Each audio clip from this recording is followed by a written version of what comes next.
Noticia en desarrollo en Noticias Caracol. 7 de la mañana a 6 minutos. Buenos días a quienes se conectan con nuestra primera edición de Noticias Caracol, primero la gente. El gobierno del presidente Petro expidió en las últimas horas un decreto mediante el cual pone en marcha el modelo preventivo de salud que ha venido defendiendo e impulsando en su administración.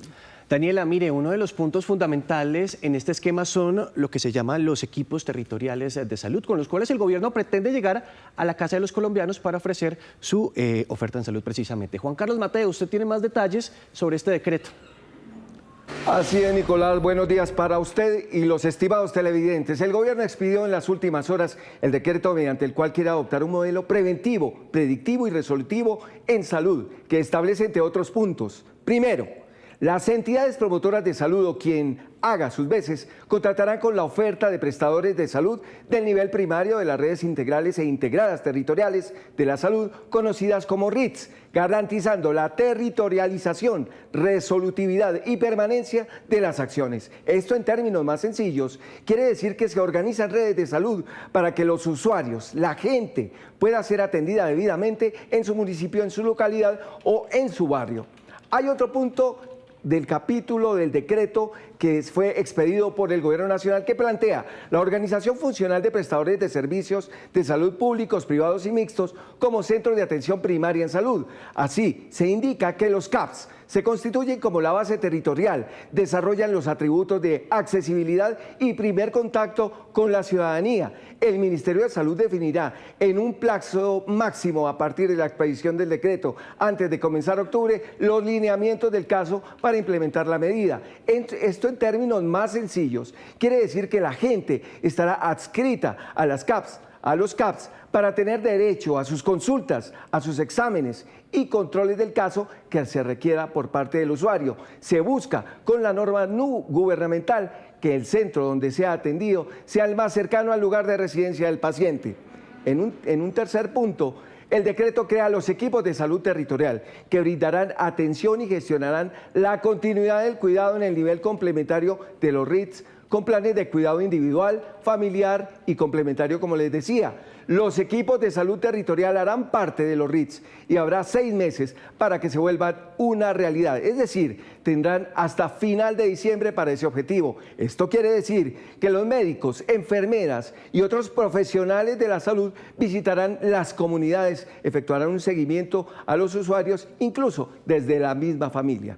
Las EPS trabajarán con las gobernaciones y alcaldías para organizar los RITs en hospitales públicos, privados y mixtos para que las personas puedan ser atendidas en la IPS más cercana según la complejidad del caso y lo que se necesite o requiera. Esto indica el decreto firmado por el ministro de Salud, Guillermo Alfonso Jaramillo. Decreto en el que nos vamos a detener unos minutos aquí en Noticias Caracol, mi querido Juan Carlos, porque nos conectamos a esta hora con el doctor Augusto Galán, exministro de Salud y también director del Centro Pensamiento Así Vamos en Salud. Doctor Galán, bienvenido, buen día. Muy buenos días, Daniela. Mucho gusto y muchas gracias por esta invitación. Ya Juan Carlos Mateus nos contaba a grandes rasgos los cambios que plantea este documento de la prestación al servicio de salud de los colombianos. ¿Podría considerarse una reforma por decreto o usted cómo lo considera? Sin duda. Y ese, digamos, es uno de los elementos centrales. Aquí se está excediendo las funciones reglamentarias que tiene el gobierno nacional y transgrede de alguna manera leyes vigentes. Se modifica el modelo de aseguramiento en salud conforme está establecido en la ley 1122, en la misma ley 100, pero particularmente en la ley 1122. Se modifica el modelo de atención primaria en salud conforme está planteado en la ley 1438, sin haber pasado por el Congreso de la República. Inclusive hay elementos que pueden tensionarse, digamos, o transgredir la ley estatutaria en salud relacionados, por ejemplo, con la libertad de escogencia que tienen los usuarios al obligarlos a estar adscritos. Eso podría cuestionarse de esa manera al estar adscritos en los CAPS. En fin, ese es un elemento central lo que está sucediendo porque excede las competencias que tiene el gobierno nacional en el marco de las leyes vigentes y reforma el sistema sin pasar por el Congreso de la República. Y adicional a ello, puede generar un incremento en las barreras de acceso a los usuarios y pacientes porque no es clara la transición y puede generar una dificultades operativas y administrativas que van a afectar a los usuarios y a los pacientes. Claro, uno lee el decreto, doctor, y se da cuenta que por lo menos el 50% de la reforma pues ya se está expidiendo. Tiene, por ejemplo, los CAPS para que las personas se inscriban y pues los atiendan en salud, los equipos territoriales, la organización de las clínicas y hospitales para que las personas pues puedan ser atendidas de una manera pues mucho más cercana a sus casas. Entonces ahí es donde uno se pregunta, ¿no deberían presentar un proyecto aparte ya con el tema de la financiación? Es decir, que la ADRES pague a clínicas y hospitales y pues dejar a un lado la reforma que en este momento está en comisión séptima. Nicolás, muy buenos días. Pues, digamos, eso puede ser optativo por parte del Gobierno Nacional, pero pues el fondo de toda esta discusión es si esto que se está haciendo realmente le conviene al sistema de salud, pero particularmente y específicamente a los usuarios y pacientes. Es el mismo modelo, pero presentado por vía de decreto, que el Gobierno Nacional ha planteado desde el primer proyecto que radicó en el Congreso de la República. Y ese proyecto tiene serios inconvenientes. Además, en este caso, pues la etapa consultiva sobre este decreto fue realmente muy corta, efímera. Se cuestionaron aspectos de este proyecto de decreto hace 2 meses y hoy el Gobierno Nacional, a pesar de ello, lo expide. Entonces, digamos, no ha habido una participación real, no ha habido una incidencia de esa participación de la sociedad civil y de usuarios y pacientes sobre este proyecto, y el Gobierno Nacional sigue adelante sin contar con, digamos, con los criterios y con las observaciones que se han hecho sobre el mismo y las dificultades que puede tener para un empeoramiento de la ya grave circunstancia que está atravesando el sistema de salud en la actualidad. Doctor Galán, usted decía hace un instante que con estos cambios los colombianos se encontrarían con barreras para acceder a la salud. ¿Cómo ve usted entonces con este documento el trabajo, el papel de la CPS? Aquí el documento habla de un trabajo con las gobernaciones, con las alcaldías, para organizar redes integrales, que son los hospitales públicos, privados y mixtos, y que las personas puedan ser atendidas en las IPS más cercanas. ¿Esto qué significa en la práctica, doctor Galán? No, pues en la práctica, digamos, hay una intención que puede considerarse bondadosa, pero que operativamente va a ser muy complicado de implementar, muy difícil de implementar. Las EPS quedan reducidas a simplemente asistentes. Se dispersa la gestión que deben hacer las EPS por los usuarios y pacientes dentro del sistema.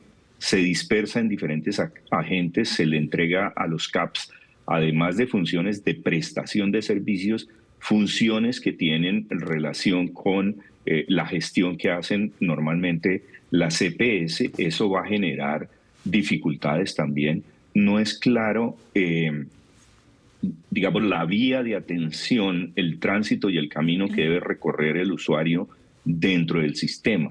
En fin, todas esas dificultades que ya se han advertido quedan materializadas o quedan, digamos, en un escenario de que posiblemente ocurran a partir de la implementación de este decreto, que por demás puede ser demandado precisamente porque está violentando los alcances reglamentarios que el Gobierno Nacional tiene. Claro, doctor, eso será objeto de otro debate, uno que se va a realizar en el Congreso, otro en la Corte Constitucional seguramente. Muchas gracias por estos minutos aquí en Noticias Caracol. Muchas gracias a ustedes, muy amables. Que estén muy bien.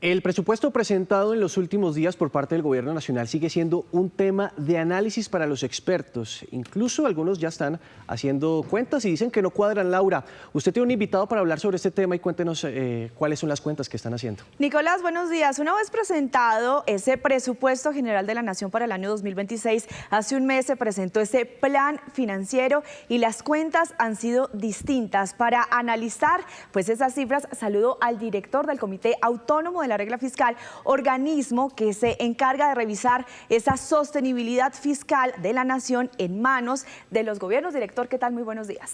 Muy buenos días, un gusto estar aquí con ustedes. Echemos lápiz, directora. Avancemos entonces con lo que se presentó con ese presupuesto y lo que se presentó con ese plan financiero hace un mes más o menos, y se aumentó ese gasto en 18 billones de pesos, lo que ustedes llaman ese gasto primario, que es sacar la deuda, porque el gobierno debe pagar esa deuda como cualquier hogar colombiano, debe cumplir con esos compromisos de deuda, pero aumentó 18 billones de pesos para inversión y funcionamiento. ¿Esto qué mensaje le deja, por ejemplo, a la nación y a organismos internacionales que se haya aumentado? Yo creo que es bueno empezar con algo de pedagogía. Así como una empresa lleva un plan estratégico, una junta directiva, lo discute con los accionistas, luego de eso hay un comité financiero que viabiliza esa estrategia, esos objetivos, esa misión, esa visión, llega un comité financiero que tiene que decir, bueno, eso en términos de ingresos, de costos, de deuda, se ve de esta manera y esto es responsable. Y luego eso se materializa en un presupuesto para el año subsiguiente que busca en concreto aterrizar esa estrategia, digamos, de mediano plazo que la empresa fijó para el año subsiguiente. Sí. Lo mismo ocurre en Colombia. Hay un Plan Nacional de Desarrollo, tiene unos objetivos de desarrollo económico muy fuertes para el país. Luego hay un marco fiscal de mediano plazo, que es como ese comité financiero, sí, el CONFIS, en el caso de Colombia, Consejo Superior de Política Fiscal, determina qué es lo viable y qué no es viable desde el punto de vista de la estrategia fiscal. Y luego viene el presupuesto un mes después, que es el que determina en concreto para el próximo año cómo se aterriza esa estrategia fiscal para un año en particular. Eso fue lo que ocurrió exactamente hace 2 días, en la noche. El marco fiscal, recordemos todo, se publicó el 13 de junio. El presupuesto general de la Nación viene 4 semanas después de eso y básicamente lo que se observa es un desvío muy importante entre esa estrategia fiscal que se había fijado en el marco fiscal y lo que ahora se está materializando. En concreto, como usted dice, aumentan 18,2 billones de pesos el gasto primario.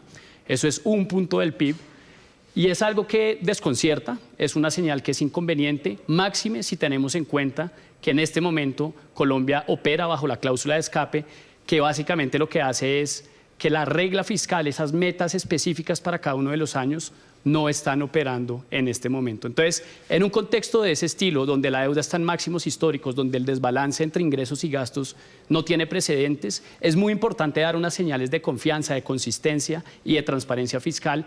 Y este presupuesto, digamos, se desvía un poco de ese mensaje. Director, es que me quiero centrar precisamente en el gasto. El Gobierno Nacional debió, como se dice popularmente, apretarse el cinturón, como en el hogar colombiano, que si no tiene esos recursos para poder gastar, pues dice, hombre, vamos a acomodar mejor las cuentas, y debió apretarse ese cinturón para no aumentar por lo menos en 18 billones de pesos lo presentado entre el plan financiero y también ese presupuesto. Pues mire, su pregunta me permite hacer 3 claridades. La primera, el gobierno en el marco fiscal hace un mes se comprometió a presentar un presupuesto austero, es decir, que no iba a crecer más allá de la inflación. Pues este presupuesto crece el doble de la inflación. Ese es el primer punto. El segundo punto es ese mayor gasto que usted está identificando de 18,2 billones, ¿cómo se está financiando? Eso también es importante. Sí. Con unas fuentes que son o inciertas o temporales. Eso también es un problema. ¿Por qué? Porque sí, hay unos ingresos que se pueden materializar o unas fuentes que se pueden materializar el próximo año, pero de una sola vez. En el año 2027 y de ahí para adelante no vamos a contar con esas fuentes, pero estos gastos sí son persistentes porque el gobierno argumentó que se trata de gastos inflexibles, altamente persistentes. Y el tercer elemento, como consecuencia de los 2 anteriores, es que la posición fiscal del país, que está en el nivel más débil de la historia moderna de Colombia, se sigue debilitando con esta decisión. Fuentes inciertas acaba de decir usted, y me hace pasar a la siguiente gráfica, y es esa reforma tributaria. En ese plan financiero, en ese marco fiscal de mediano plazo, se habló de 19 billones de pesos, y en ese presupuesto, que sería el nuevo plan presentado hace 2 días por el Gobierno Nacional, se habla de 26 billones de pesos. También aumentó esa cifra. Lo que se está buscando es mayores ingresos vía una reforma tributaria. ¿Qué mensajes también se podrían determinar de que haya subido pues esos rubros o ese rubro? Pues yo diría que el telón de fondo es que aumenta la incertidumbre, es decir, antes había que conseguir 19 billones de pesos, que por ahora es un plan incierto. Ahora ese nivel de incertidumbre aumentó a 26 billones de pesos. Le corresponde al Congreso de la República y al Gobierno Nacional acordar esa reforma tributaria o esa ley de financiamiento, pero a eso yo le sumaría otro punto, que es este nuevo plan financiero, esa modificación al plan financiero considera una reducción de 10 billones de pesos en el gasto en intereses. Eso es posible que se dé, hay un cambio en la estrategia de financiamiento por parte de la Dirección General de Crédito Público, pero lo que considera el CARF es que es fundamentalmente un elemento contable, no tan económico, y por lo tanto es temporal. Del 2027 en adelante es probable que la carga de intereses de hecho continúe incrementándose. Entonces, ¿qué tenemos aquí? Tenemos un desvío sustancial, atípico además. Usualmente la diferencia entre el marco fiscal de mediano plazo y el presupuesto general de la Nación ha sido cercano a cero. Entre el 2020 y el 2024 la diferencia era de 500.000 millones en promedio. En el 2025 esa diferencia fue de 24 billones y otra vez el PGN del 2026 vemos una diferencia de 18 billones. ¿Cómo se financia eso? Con unas fuentes que son temporales o inciertas. Y eso, pues, por supuesto, no da las señales que requiere el país en un contexto en el que la situación es crítica como nunca antes. Pues bien, director, muchísimas gracias por acompañarnos a esta hora, poder analizar lo que se presentó en este plan financiero versus lo que se presentó en ese presupuesto general de la Nación, que además va a ser debatido en el Congreso de la República, y esperar, porque va atado de una reforma tributaria que el gobierno plantea, pues se busquen recursos por 26 billones de pesos. Gracias, director. Gracias a ustedes.